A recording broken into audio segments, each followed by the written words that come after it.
Historical records indicate that numerous cultures throughout history have engaged in the removal of body parts from both deceased and, in some cases, living enemies. Scalping, in particular, involved the removal of all or part of the scalp, along with the hair from an opponent's head. This act was often carried out as a demonstration of bravery, a means of exacting revenge, or as part of spiritual and ceremonial traditions.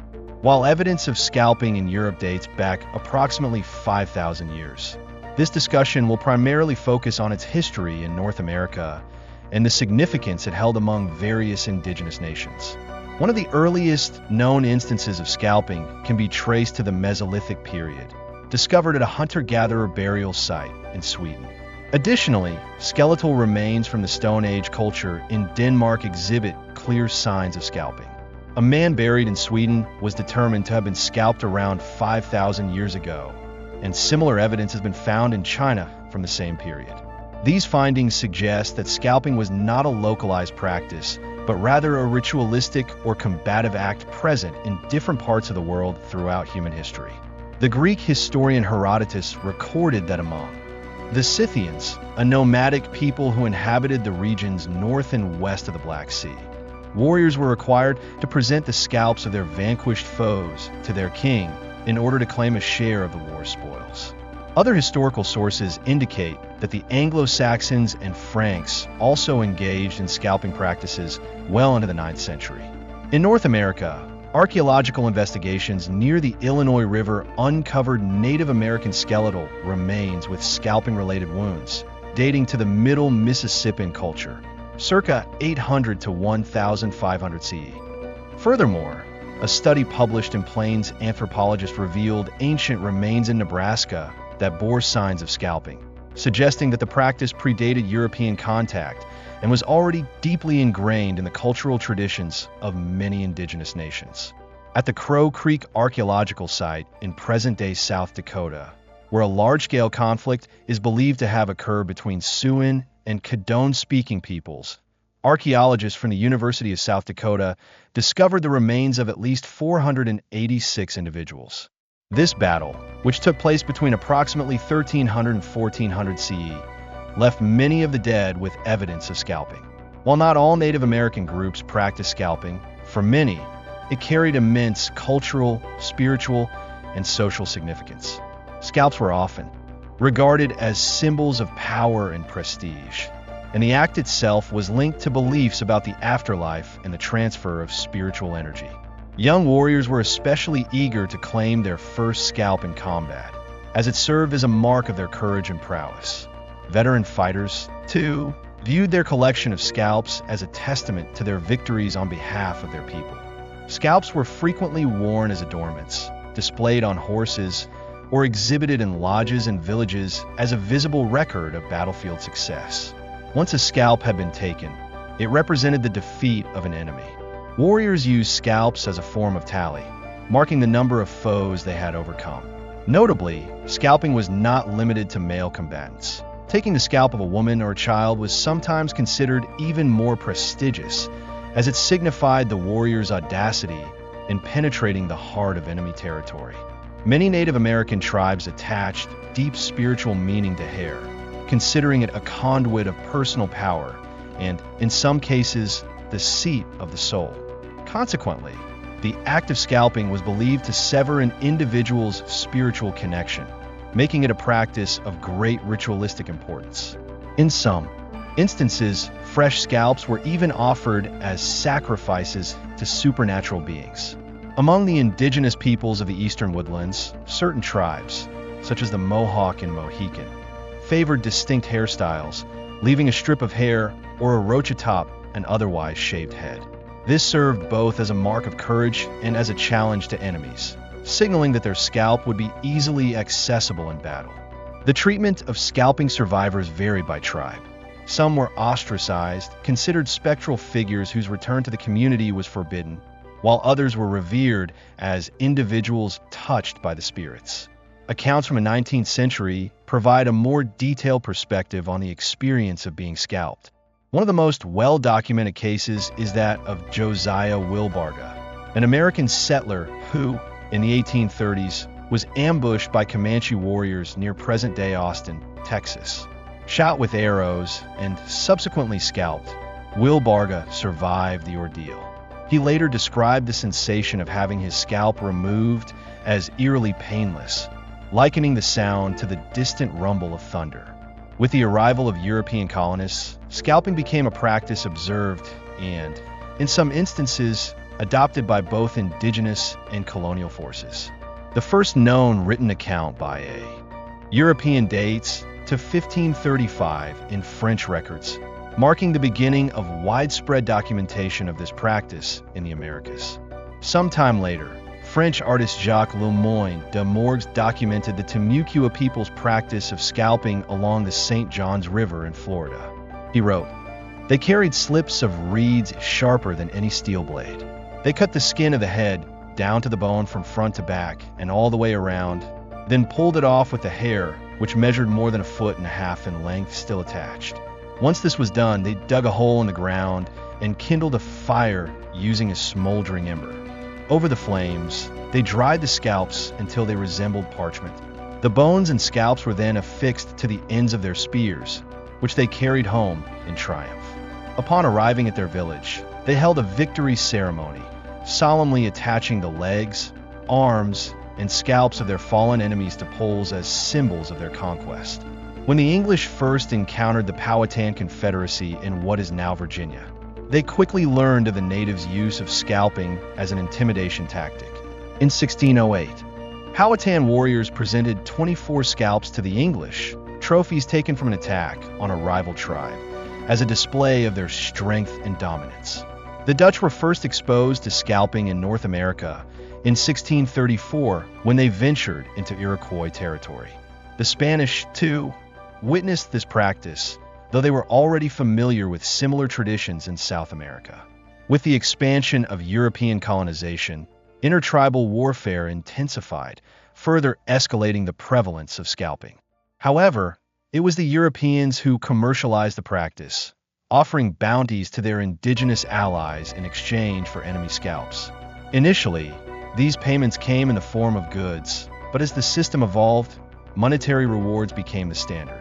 Between 1688 and the mid-18th century, North America saw a series of brutal conflicts, including King William's War, Queen Anne's War, and the French and Indian Wars. These battles pitted the Iroquois Confederacy and English colonies against New France and the Wabanaki Confederacy. During these wars, all factions, European and indigenous alike, engaged in scalping, often targeting non-combatants as well. Originally, European scalp bounties were intended exclusively for indigenous people, but they were later expanded to include rival colonists as well.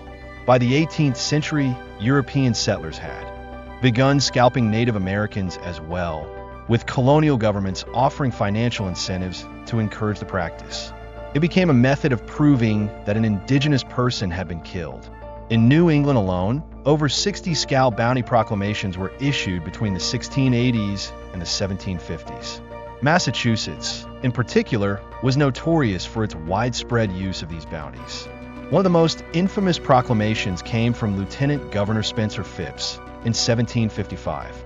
Known as the Spencer-Phipps Proclamation, it explicitly called for the scalps of Native American men, women, and children. In today's value, the reward amounted to approximately $12,000 for a man's scalp, half that for a woman's, and slightly less for a child's. Beyond financial rewards, some settlers who participated in the killing of indigenous people were granted land, further fueling the displacement of Native American tribes from their ancestral territories. These practices extended across the entire frontier. During the American Revolution, scalping, though often condemned by European settlers as a savage native practice, became a widely used tactic on both sides of the conflict. Both patriots and loyalists encouraged their indigenous allies to scalp their enemies, and they did not hesitate to engage in the practice themselves. Scalping was used as a tool of psychological warfare, instilling terror in opposing forces. At the same time, each side accused the other of barbarity, using the enemy's involvement in scalping as propaganda to depict them as embodying native savagery. The same pattern emerged during the War of 1812, as both British and American forces utilized scalping to intimidate their foes. In the 19th century, scalping was also prevalent during the Apache-Mexican Wars. In an effort to combat the Apache resistance, the Mexican states of Sonora and Chihuahua instituted scalp bounties, paying rewards for the scalps of Apache warriors. However, the Apaches retaliated in kind, scalping Mexican settlers and soldiers in an ongoing cycle of brutal frontier warfare. Throughout history, scalping was far more than a mere act of violence. It was deeply tied to cultural identity, warfare, and the shifting power dynamics of colonial expansion. Whether used as a symbol of victory, a means of spiritual domination, or an instrument of terror, the practice remained an enduring aspect of conflict in North America and beyond. The scalp bounties issued by colonial governments and later by U.S. authorities attracted a diverse range of individuals: settlers seeking fortune, escaped slaves looking for a means of survival, and even Native Americans who turned against rival tribes in pursuit of financial gain. One of the most brutal instances of mass scalping occurred during the Tehama Massacre of 1851 in California, where U.S. Army soldiers and white settlers killed and scalped hundreds of indigenous men, women, and children. Another infamous event was the Sand Creek Massacre on November 29, 1864, when a force of 700 U.S. Army volunteer soldiers, under the command of Colonel John Chivington, attacked a peaceful encampment of Cheyenne and Arapaho in southeastern Colorado Territory. The assault resulted in the killing and brutal mutilation of an estimated 70 to 163 Native Americans, many of whom were women, children, and the elderly. Survivors of the massacre later testified before the U.S. government about the gruesome nature of the attack, including instances of scalping and other desecrations of the dead. Although few first-hand accounts of scalping survivors exist, one of the most well-documented cases is that of Robert McGee. In 1864, McGee's family embarked on a journey westward in search of a better life, their destination being Leavenworth, Kansas. They joined a wagon train that traversed the treacherous frontier, but along the way, Robert's parents succumbed to the harsh conditions, leaving him orphaned. Upon reaching Fort Leavenworth, the 14-year-old McGee attempted to enlist in the U.S. Army, but he was rejected due to his young age. Instead, he secured employment with a freight company that transported supplies to Fort Union in New Mexico. That summer, McGee worked as a teamster for a wagon train under the company's command, traveling with the added protection of a U.S. Army escort. On July 18, 1864, after a grueling day under the scorching sun, the wagon train stopped to make camp near Walnut Creek, just a mile from the Army's position. Unaware of the impending danger, they let their guard down. That evening, they were ambushed by Sioux warriors led by Chief Little Turtle. The warriors overwhelmed the unprepared teamsters, killing, scalping, and looting their wagons. Reports vary, but between 8 and 14 settlers were killed. Robert McGee, though severely wounded, remained conscious throughout the ordeal. With a calculated stroke, Chief Little Turtle scalped McGee, removing a large section, 64 square inches from the top of his head, beginning just behind his ears. The warriors left him for dead, but against all odds, he survived. Later, a U.S. Army patrol discovered his body and transported him to safety. Despite the severity of his injuries, McGee made an extraordinary recovery, his survival becoming a legendary story of endurance and resilience. Over time, as the conflicts between Native American tribes, settlers, and the U.S. Army began to subside, the brutal practice of scalping gradually faded into history. Today, scalping serves as a stark reminder of the violence, cultural conflicts, and shifting power struggles that shaped North American history. It stands as a testament to the brutal realities of frontier life and the devastating consequences of colonial expansion and intertribal warfare.